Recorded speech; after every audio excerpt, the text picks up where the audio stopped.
Bonjour, mes amis, c'est Le Sergeant. Now, there were a lot of other things I wanted to talk about in the E3 video that I made, but there were some things that I left out that I really wanted to talk about. This is mainly going to concern fighting games is concerned. Smash Brothers looks great.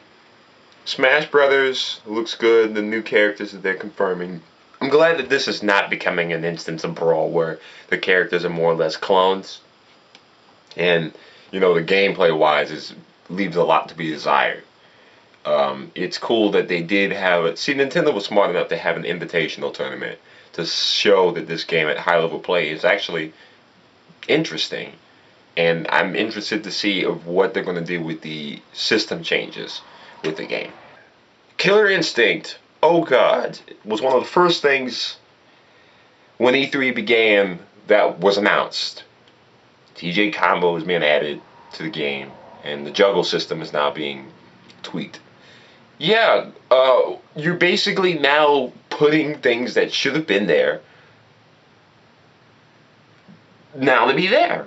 They'll probably have most of the fan favorite returning characters along with a few new characters. You're not fooling anyone, and this game is, if it's not dead in your mind already, it will be by the end of all of this second season. Yeah, that's right, second season of DLC. And this is part of the reason why I say to hell with this game, because it just, I look at it and I try to give it a chance. I look at it, I'm just like, maybe it is a good game and I just don't understand. Or, you know, maybe there's something that I'm not seeing, but I don't see this glimmering light as the fucking fanboys seem to see. I don't fucking see it. Capcom, one of the main granddaddies of fighting games, from what I can understand, didn't really have anything to show other than, oh, well, here's Ultra. It's coming to PlayStation now.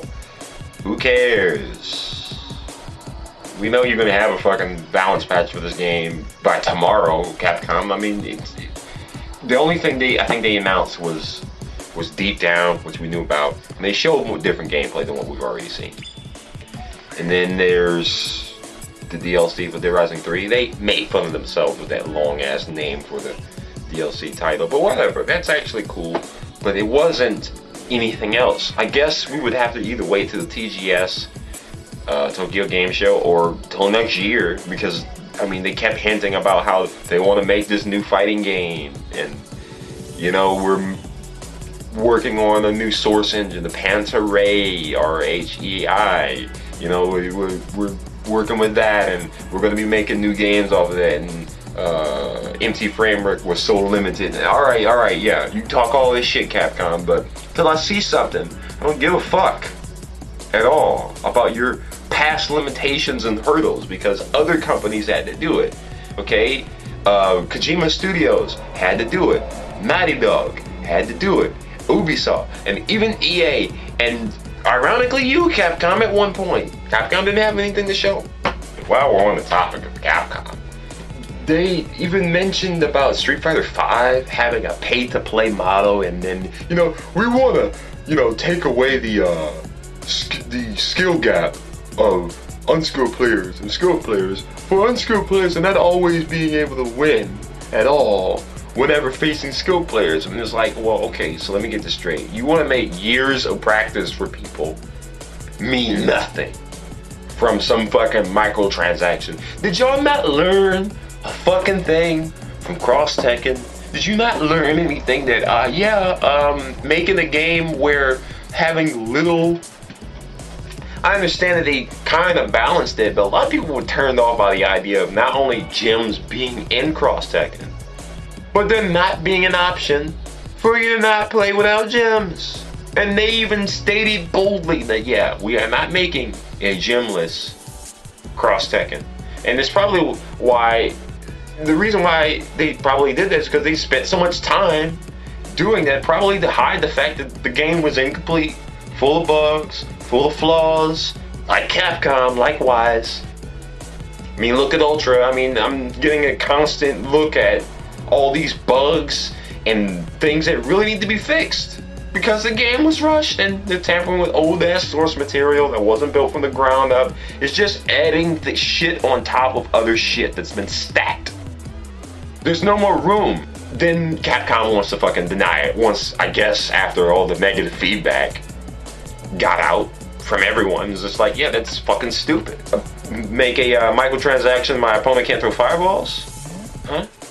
Well, how about my fireball hits them from behind too fast and I can't block it and, you know, one hit kill? Yeah. Yeah, that's what makes it fair. See Soul Calibur 4.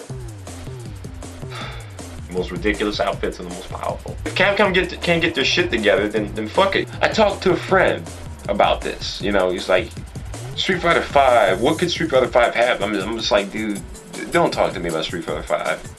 Especially after the result of Street Fighter 4. I may play on, you know, on a bit of an intermediate level, or like a hardcore casual level, so to say. I won't say competitive because I don't really go to tournaments like talking about, but you know, it's getting down to the numbers with me is the point I'm trying to make.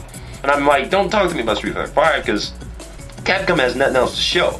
Capcom has nothing else to show, and what else do they have other than Street Fighter? They've got nothing. Not even in the category of fighting games, outside of fighting games. They've killed all of their franchises that they really even had a chance with, especially after the original team that now became Platinum Games left. Well, there goes most of your creative money printing minds gone to man, especially after Keiji Inafune left and then Igarashi from Konami leaves. It sends a message to these corporations that, yeah, you don't have to be part of these fucking corporations where they milk your series and change it into bullshit. You got so many other franchises, Capcom, that you're just sleeping on. It's just, you know, like, coach, put me in. It's like, no, Street Fighter has been a fucking part of the game for like 30 years now. Okay, you're benched. Power Stone, rival schools, indefinitely, I guess, okay?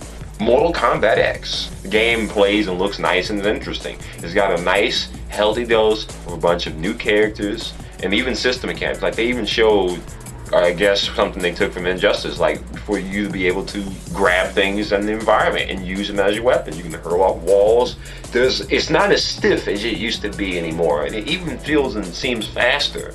And then there's the variations of the characters, and with each variation, basically not only playing differently than the other two variations, but each variation of each character all having different opening intros, so that not every character association and rivalry is set in stone. I'm ready to buy this game. I think we're all ready for a little bit more friendly competition other than what we're getting from the usual guys. And you know, Nintendo's coming with it. You got Arc Systems, and then you got the Kickstarter project. You know, you got Shaq Fu 2 coming out. Looks okay, but whatever. And then you got Yatagarasu, and then you got all these other games coming out too. There's a plenty plethora of fighting games to choose from, people. Step outside of this fucking box mentality. At this point, I don't even ascribe to any particular corporation for anything anymore.